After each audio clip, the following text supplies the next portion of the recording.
megragadnám az alkalmat, hogy egy pár szót ejtsek a legújabb horgászbot családtagunkról, amely a No Limit Ball and Vertical Feeder névre hallgat.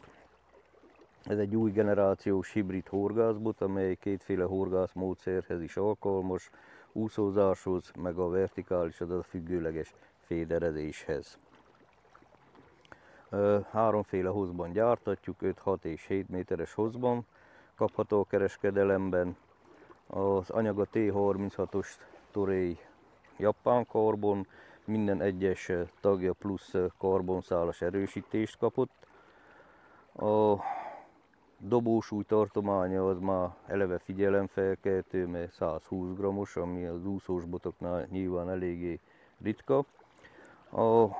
Amit még említenék az úszózásról, az a kimondottan nagy testű halak megfogására gyártattuk le ezeket a botokat. Gondolok itt a márnák, vadvízi pontyok, meg amúrok megfogására kiválóan alkalmas. A vertikál, azaz a függőleges féderezésről azért ejtenék egy pár szót, mert megér egy misét. Tehát mindnyájan találkoztatok már olyan vadvízi, folyóvízi horgászhelyekkel, ahol rendkívül közel már nagy mélységek vannak, azaz a törés már közvetlen a part közelébe 3, 4, 5, 6 méteres távolságban van, vagy ilyen pontosan a hátam mögött, ahogy látjátok, így leszakad a víztározónak, meredek esése van, leszakad az egész törés, az egész mort kövekkel tarkítva, és hagyományos klasszikus horgászbotokkal eleve nem tudjátok meghorgászni ezeket a helyeket, mert akárhonnan dobok ilyen nagy kövek közé, ha beérkezik a készségünk, ott nyilván elakadás lesz.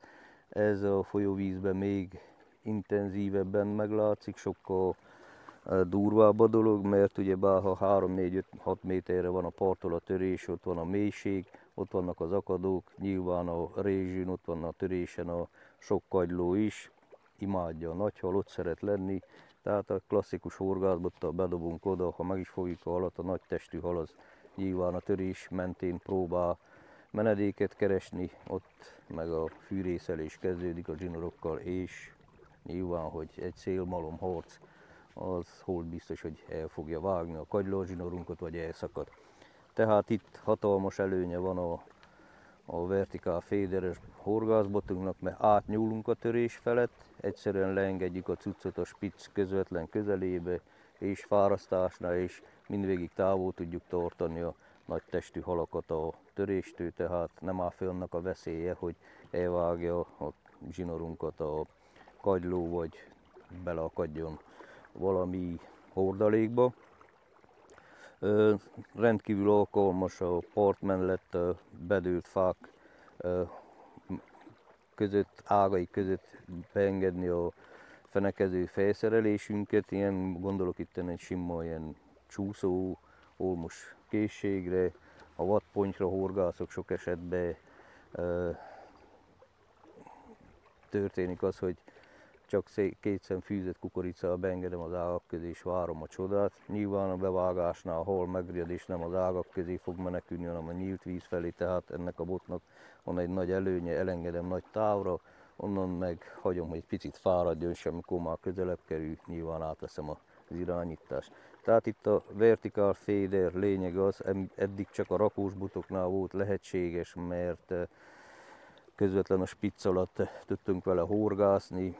Hátránya a rakósbotos féderezésnek az, hogy kell vigyünk magunkon egy egész horgászboltot, tehát ott nélkülözhetetlen a versenyláda, a görgők, meg a rakósbot.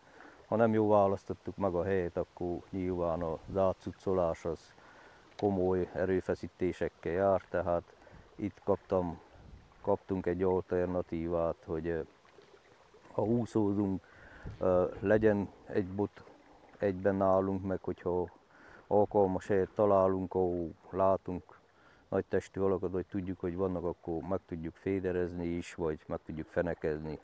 A féderezésnél még van egy hatalmas előnye nyilván, hogy a spitz alatt van közvetlen a cuccunk, vagy mögötte, és Nem kell olyan nagy féderkosarakat használnunk féderezéshez. Egy 50 g-os például elég ott, ahol egy klasszikus féderezésnek kell használnunk, klasszikus féderezéshez kell használnunk egy 150-200 g-os kosarat, mert hanem elsodorja a sodrás, nagy a víz nyomása az egész zsinór felületén. Itt egyszerűen függőlegesen belelóg a zsinórunk, tehát nagy valószínűséggel egy 40-50 g-os kosárra és finomabb szerelékkel meg tudunk pecázni egy olyan helyet, ahol klasszikus horgászmódszerekkel sokkal durvább fejszereléseket kell használni. Hát ennyit dióhéjban a Bolo and Vertical Feder horgászbotról, a többit részletesebben majd a Horgászat határok nélkül című sorozatunkban. Görbüljön!